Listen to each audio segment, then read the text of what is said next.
Good evening. This is John Bailey with Peter Katz and Jim Beneroff.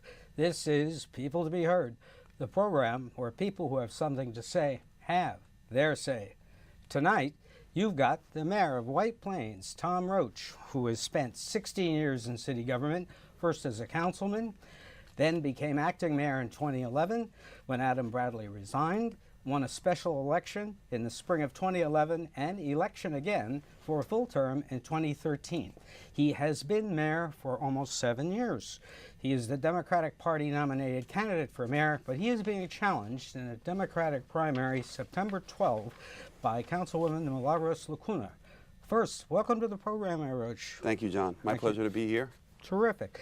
First, if you were talking to potential voters, what would you tell them was your crowning achievement in your first 6 years? I wouldn't describe it like that. I would say, you know, if you live in White Plains, you know if you're happy, you're familiar with the things that are happening here. And I've worked very hard to work with the residents to bring good things to our city. So, I mean, I would, you know, certainly our financial position is much better than it was. We went from AA1 negative outlook to AA1 stable, which is about as good as you can get at a city our size.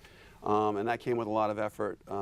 We've been within the state mandated tax cap every year since I've been mayor, and we have not borrowed money for pensions or tax appeals as other communities have in order to get there. So we've worked hard at that, and we've enhanced services in the city. We brought more to people, and I feel, you know, I love this city, and wherever I go, I was president of the New York Conference of Mayors, I was president of Westchester Municipal Officials, wherever I go, I talk about how great it is and how proud I am to be from this city, to be living in this city, and to be mayor. So, you know, my style has been to be out with everybody at as many things as I can be at, to be engaged with people, to get to know the stakeholders and the leaders of the different groups, and to try and work together to make this a better community. And I feel that together we have achieved that. I mean, look at the recent news. Westchester Business Journal just said the lowest office vacancy rate since 2006 in downtown White Plains. And you could see it coming in, Dannon coming in. They're moving their headquarters here. They moved from Greenburgh, by the way. So it's attractive enough for them to go to the trouble to move here from Greenburgh. Sumitomo Bank takes 3 floors in the Gateway building. They're basically entirely leased up. I remember sitting in my law office at 81 Main Street at night, looking at all the blank windows at Gateway. The 81, by the way, is leased up. You've got New York Life bringing 500 jobs in at Post and What is Broadway. the actual vacancy rate?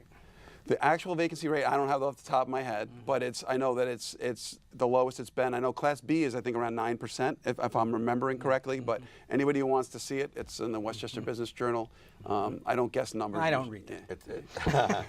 Well, I do read it, and it's around 18%, I believe. Which is, for a commercial, which you is know, lower than it has been when you consider that it was running in the high 20s and at one point, I believe, in the low 30s. So. And the Class B is at 9, and we have other things coming down the pike, which I think are going to bring it down further, because you're going to see some conversions.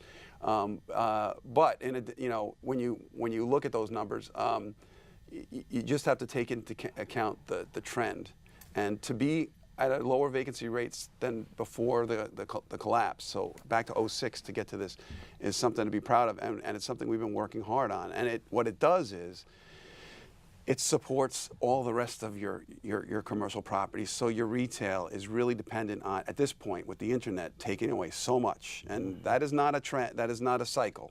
That is a straight line, and it's not going to change. The 17-year-olds that shop on their phone aren't one day going to say, you know what, I think I'd rather go into the store. So you need people living and working in the downtown to support that retail, and that's what we're doing. Were you surprised to be primaried, and has this primary race distracted you from the business of running the city? I was not surprised because, you know, there were certainly indications along the way. I was not surprised at all. It has not distracted me a bit.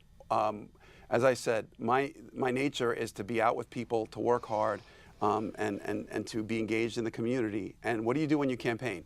You go to block parties, you go to houses of worship, you talk to people on the street. That's what I've been doing for 16 years, for the past 7 as mayor. I think people know that. I walked here today from City Hall to do this interview, and on the way talked to 3 or 4 people. I mean, it's a great city, and this is a democratic process, and I'm happy to be part of it. One of the big issues has been the French-American school. As we speak, there's no action, there's sort of a lull. Where do you see that going? I don't know. It's going to we'll see how the votes go. As you know, the majority of the council wanted to move forward with the proposal, but we needed a supermajority because it involved a street closure and partial street closure. And as a result, that didn't go forward. And so it's a smaller project now. The school itself has a lower student population than George Washington Elementary School, which is a block and a half from my house. I don't know if that is going to, change the outcome. Where it is right now is it took some time, but they submitted their SWIP, which is the state-required stormwater plan, and our engineers review that to determine whether or not it's sufficient. And that's not political. That's done by the engineers. And so when that's complete, we'll come to a vote and we'll see. Yeah. Now, Speaking of storms, Speaker, very important follow-up here. Okay. The deal here is there's going to be a decision one way or the other. Right. Now, will you defend the city, no matter whose ox is Of gored course. with the decision? My obligation is to defend the city. And I'm a lawyer for 30 years now. Would you negotiate perhaps a settlement? Very difficult. So how do you negotiate a settlement, right, where you have a council voting a certain way? If I damage your car and you say it's worth $10,000 and I say it was worth $5,000, eventually some judge with all his years of experience will say, how about $7,500? We're not in a monetary claim. We're not in a damage claim in that way. So it's difficult to even discuss that. I mean, So you don't think that's it depends. I don't know what the outcome will be. So it'd be pure speculation, which I don't want to get involved in. Jim, you have a question? Retail space. There's a lot of talk about it. I know the internet and everything. Right. And I happened to walk through the Westchester and the Galleria yesterday, and there's significant vacancy in the Galleria down towards where Sears is. The Westchester seems to be in a little bit better shape. I might be wrong. They may be hiding their vacancies better than the Galleria does. But what do you see as being able to be done with this? Well, I mean, if you look nationally, there's a question about malls as a going concern nationally, okay? Ours are strong, and you've seen recently, in the recent months or year or two, major reinvestment by Simon Properties in the Westchester. Complete rehab and change of concept in their food area. They've got now an outdoor terrace. They brought in top-rate New York City restaurants to provide food, and they've added some new programs which they intend to roll out in their other properties, but they debut them in White Plains because of the quality of what we have here. Now, that is a big company. They have the research capability to determine the future in different places as best they can. And this is the place they chose to make a major reinvestment. So that tells you that there's a strong future there. The Galleria was purchased. The new owners are looking to put a lot of money into that mall. And something that I have been talking about since I became mayor, and you've all heard it, my speech about the walk from the train station to Main and Mamaroneck, how you pass the Flash Cube on the left, and then begins the Great Wall of Galleria, the Mystery Park, the Death Star, the Verizon building, the Great Wall of Galleria continues. You cross Martin Luther King Boulevard. Here's the Power Authority, set back, flowers. You start to feel human again. And then on your right, the Great Wall of Galleria continues. You come to, you start to get into the older office buildings where you have retail on the ground floor, offices above. This is what people want to feel when they walk down a block. And the Great Wall of Galleria bends around onto Court Street and continues and bends around again on Martine. They want to change that. It's something I've been pushing for since I became mayor. The new owners are looking to open that mall to the street, to activate Main Street on that side, to brighten it up. It's like a canyon right now. It's safe, it's clean, and all that. It's not inviting. So you're going to see major investment there. And the White Plains Mall, as you know, I don't think Historic Preservation Commission is going to get involved in this one, unless 1970s schlock architecture is somehow in vogue. That's going to be replaced with residential quality retail. What they're talking about doing, of course, it's just a proposal now, but what they're talking about doing is a food hall, which is something that we don't have here. I was in one in Toronto. You can get, you have a fish vendor, a cheese vendor, a meat vendor, and it's something I think we don't have in this area that would be very popular. So I think we are really well positioned. Now, you mentioned Sears and that end of the mall. So Sears as a corporation has its issues, which I'm not going to talk about, but people can do the research. And I think you're going to continue to see major changes in retail. our strength is the fact that the items that would replace it and the types of uses that might replace it are uses that will work in White Plains. And so we have been working to make this city welcoming to that, and it's working. Now, Mayor Roach, do you see city development being driven by what developers want to build, or what the city wants, or a combination of the two? Well, I think by its nature it has to be a combination of the two, but because we have built a city, we have created an environment that so many people want to be part of, our hand is strengthened in terms of deciding what's going to happen. A great example is the area around the train station, where we own all the land at the train station. We got a $1 million grant from the state to conduct a study where we were able to bring in residents to sit around tables, not just get up to a podium for their 3 minutes or 5 minutes, but get people around tables to discuss issues with the station today, things they'd like to see there in the future. We were able to tap into groups that haven't necessarily been as well represented, to make sure that everybody has a say in what happens there. And then we were able to put together recommendations of what we want to see. That went out as a request for expressions of interest, and we've had a strong response from developers. In that particular project, we own the property. We are able to say, here's what we want to see and who can do the best job of bringing it. In other projects, it's similar. I mean, we require them to include affordable housing in the downtown areas. We have a complete streets policy where we now require improvements that enhance pedestrian and cycling access, which in turn reduces traffic and makes life better for everybody. So we require these things, and we get good projects as a result. Yeah. Could you reveal any details of what proposals have come in for those 4 parcels? Well, so it's requests for expressions of interest. I haven't seen any responses at this point. I do know that a number of groups have reached out to MTA to talk about that. I do know that all our efforts have caught the eye of the MTA, and we expect to see major improvements to the train station. That area is going to be improved markedly, and as I gave my little talk about walking up the block from there, you're going to see that spread through to Main and Mamaroneck. In my view, the one thing the city needs to work on, we have the bones to do it, is better connectivity without a car. So there are a couple of nodes we have. The train station area feels isolated. It's not, but it feels that way. The area down by the Crowne Plaza feels isolated from the rest of the downtown because of the nature of the topography and the way the office buildings lay out. The new project, the Lennar project, offers an opportunity to make those connections again. It just benefits everybody. You know, you'll get people comment, well, if you have retail here, you'll hurt me. As long we have it all in the core, all this stuff is coming into the downtown, it benefits everyone. A rising tide lifts all boats, and it's something that we're pushing for. Okay, now the train station, you mentioned how closely are we working with the MTA? What do they have in mind? Look, we work closely with them. We talk to them. We have 2 train stations in the city. We have a good relationship with them, and you know, they have budgets to deal with too. They have revenue items to deal with, and so I can't comment particularly. I can just say we work very closely with them, and we anticipate major positive change at the train station, which we will be a part of. And I think what happens is when people see that the city has the ball rolling in the right direction, they join in, and it accelerates that improvement. So that's why I think you're seeing so many of the private developers. I mentioned the 3 malls earlier. Everybody kind of joining in to rise together. I have a concept that when someone comes to this city, every point of contact helps form what they believe about the city. So it matters to me what happens to someone when they're at the White Plains Mall, what they think of when they walk into that DMV today.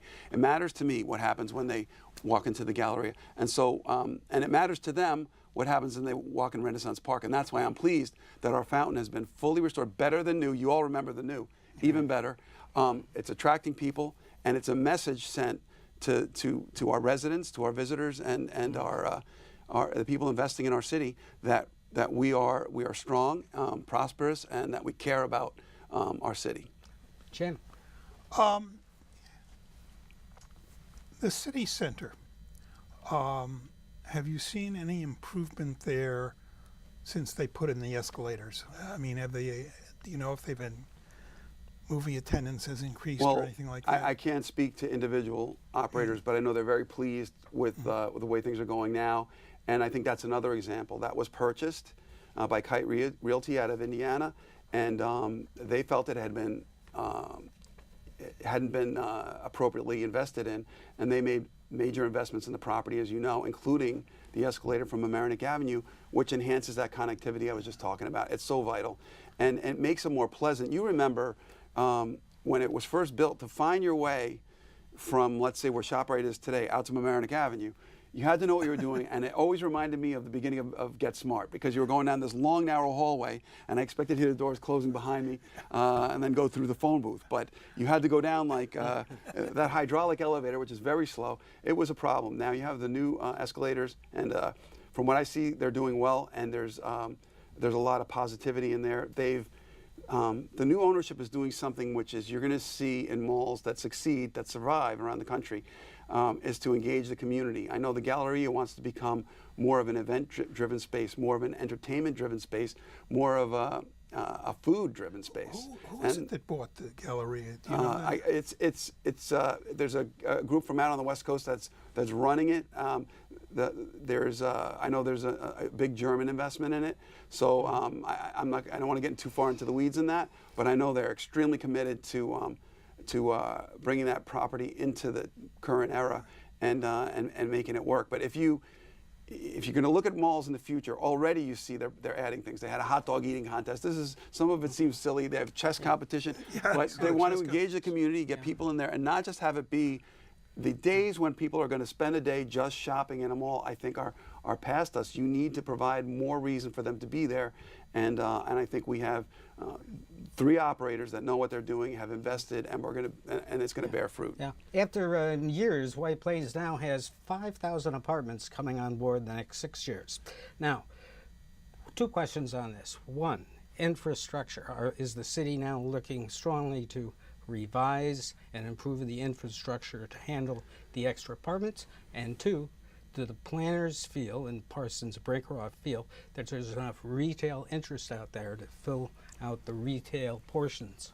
Most of what you're seeing is going to be residential. The residential is what supports the retail, obviously. Okay. So if someone can walk out their front door and walk into a store, that is more convenient than Amazon, at least at this point.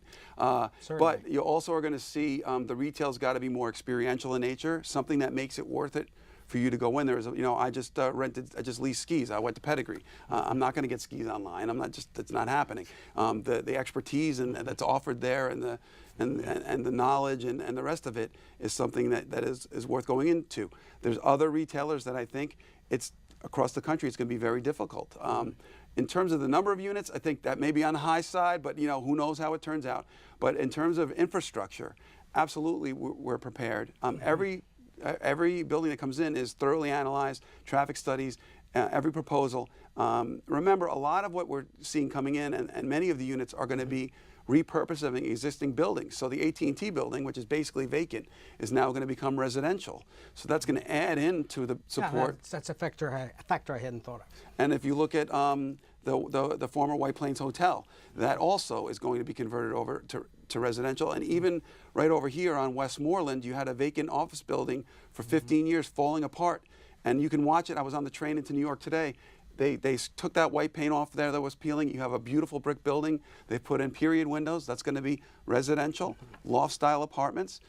So this is existing real estate. In terms of the infrastructure, when you do have a project, we analyze it. And as you know, the projects that have been built here, if we need to increase the sewer main size or something like that, they have to pay for it. You've recently worked something out with 55 Bank Street, looking at that. Exactly. Explain that. So I think to just give it in layperson's terms, without getting too far in the weeds, it was determined that their project will not require that, but they're contributing money that will enable us, if we have some other development, that they've done their piece, so that the last guy in doesn't carry all the weight. But the taxpayers are not carrying that. Okay. Now, sales tax receipts have been sluggish the last 6 months, declining from last year's figures in 5 of the last 6 months. Are you planning any changes in policy to address this downtown retail sluggishness? Well, this is a common thing. This is throughout the country. So this is throughout the state, throughout the country, and it's largely internet driven. And I was down in D.C. and with an organization of mayors, and we were pushing for the bill that would allow local governments to receive their sales taxes from from the non-brick and mortar stores, because this is another obstacle in their path. But I think the best solution to sales tax issues is to have a strong retail component, which includes restaurants. That is driven largely by how many people are working in your downtown and how many people are living in your downtown. And you just mentioned all the new people coming in to live in the downtown, and we talked about earlier, more than 1,000 jobs just in the last few months that we can point to that are coming into the downtown. Those people go out to lunch. They go out to dinner. If they need to do some shopping on the way home, they're going to do it here, and that is what is going to push those numbers. And they don't have to park. And they don't have to park, and that's you make a good point, John, because when people live in the downtown, the traffic issue is less of an issue. These are people that are living here because they don't want to drive. So if you live in city center and you want to get a book, you don't get in your car, you get on your elevator. There's a Barnes & Noble right downstairs. There's how many restaurants within a few blocks?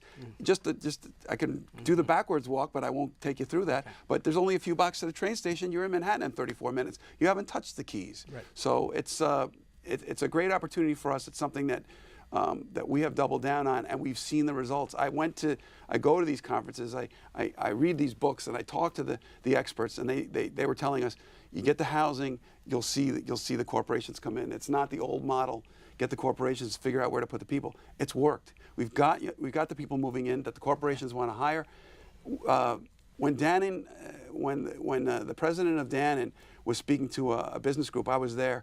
He said the reason he came to White Plains is it's the most millennial city in the area. It's the place where he thinks that the employees that they want to hire will want to live, where they will want to work. And as much as we talk about finding jobs for people who need them, the corporations have the issue of how do I find the qualified people and how do I keep them, because it's very competitive for those people. And one of the ways to do that is put them in an environment where they're happy, and fortunately for us, White Plains is viewed as such an environment. Jim. Now, with all this residential space, most of these apartments are studios and one-bedrooms.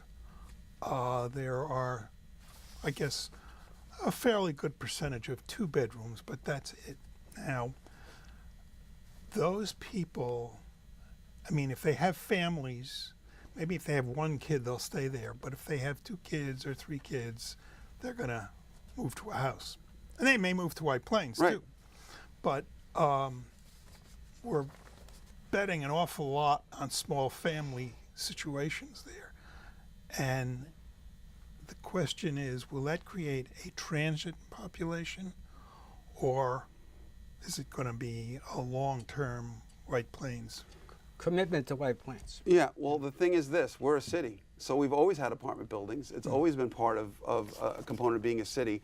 And I think what breeds and what builds loyalty and wanting to stay in a city is the experience you have while you live there. Part of that is going to be having a thriving downtown, which comes from having people live there. So will some people move in and leave? Absolutely. You haven't seen condominiums built in this whole area in quite a while because the market is not there for them. A lot of younger people prefer having the flexibility, if the job moves to Austin, to move to Austin.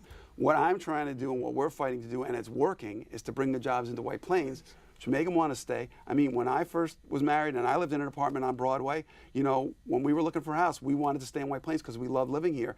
And it wasn't as positive an environment as it has become. I liked being able to walk to a supermarket, but the supermarket I walked to was the A&P across from City Hall, which many people won't even remember. It was almost like those restaurants that have the T-shirt that say warm beer and cold food. It was almost. Look, my grandfather managed the first A&P in the county. I'm not going to knock A&P; they're gone now. But it was not a maintained store. But we loved the diversity of this community and the way this community lives together. And it's something that I, as mayor, have been focused on from the day I got in here. I think the people that choose to live here value that diversity, want that community, and I think that's why I've tried to bring more events into the city. I've worked so closely with the schools, so closely with the neighborhood associations and the houses of worship, because I want everybody to feel they're part of this fabric. And I feel like my job is sometimes checking the edges of the fabric and stitching it up where it starts to get a little frayed. That's what's going to keep people here. And I think Colorful expression. it's tough it's tough to decide to move from a place where, you know, you can buy a house, which is like a Leave It to Beaver neighborhood. You can buy a house where you could swim in a lake. You can buy a house you know, where you can sit in your backyard and hear the birds chirp, and you can walk to a train station that's puts you in Midtown Manhattan in 34 minutes, puts you at 125th Street in a little over 20 minutes. This is a lifestyle that is really positive. We've got a very low crime rate, very high service level. I mean, the way we handle garbage, the things we do in the city, I think the residents really appreciate. And I think when people come to live here, they grow to appreciate it, and I think that causes them to stay. I also wouldn't necessarily presume people in apartments won't stay there, because there are people that prefer that lifestyle. And there are days when I wish I had that lifestyle again. Yeah, those were the days. Now, comprehensive plan, always an everlasting topic in White Plains. Do you feel in this time of rapidly changing economic conditions for developers or anyone who wants to build projects, are you reviving the Delfino administration policy of streamlining paperwork and approvals? Oh, well, we have a very professional approval process, and some of the most important property owners and developers and people in the area that deal with it like the fact that it's professional. We are strict. We hold everybody to the strict building codes, but they know what they're going to get when they come in, and time is money, and an early answer of no or yes or working with people to try and make projects better gets a better result. And I think you know, we're able to get better projects because they're spending less time on nonsense and able to focus on putting the investment where it's going to matter, and getting community involvement and all that is very vital to that. Now you're running with 3 other council candidates, John Kirkpatrick and John Martin, who are veterans of the council, and a newcomer, Justin Brash. Could you tell us about him and what he brings to the ticket? Justin's a longtime attorney.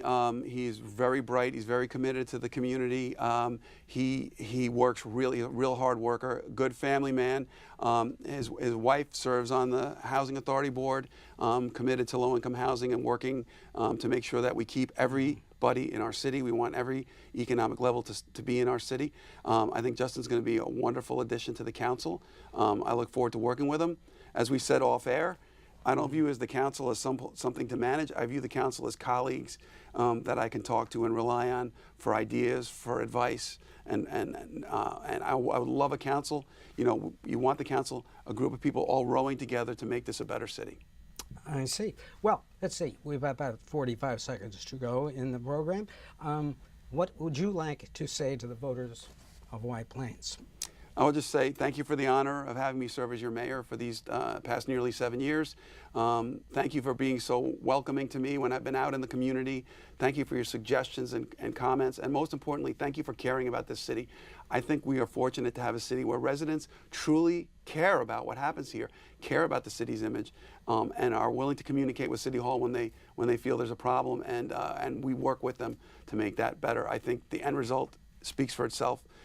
We have so many good things happening right now, and I think it's a project we're all working on together. And I'd love to have 4 more years to keep that progress going. And you're thinking that the projects downtown, it's all going to come together and everything will fit in place, right? That's absolutely right, and we want to work hard, as I said earlier, to make sure that those areas right now, which are not as connected, it wasn't being thought of at the time, we want to make that connection so that everybody is hitting every part of the city easily. And I think that is going to mean a healthy economy, a healthy downtown, and a very good city for all of us. Well, Mayor Tom Roach running in the primary September the 12th, and in November on other lines if things don't work out. Right. Well. That's right. But at any rate, you have been heard, and thank you for coming on. John, I appreciate the opportunity. Thank you very much. Right. Sean Bailey, Jim Beneroff, and Peter Katz. Good night for People to Be Heard.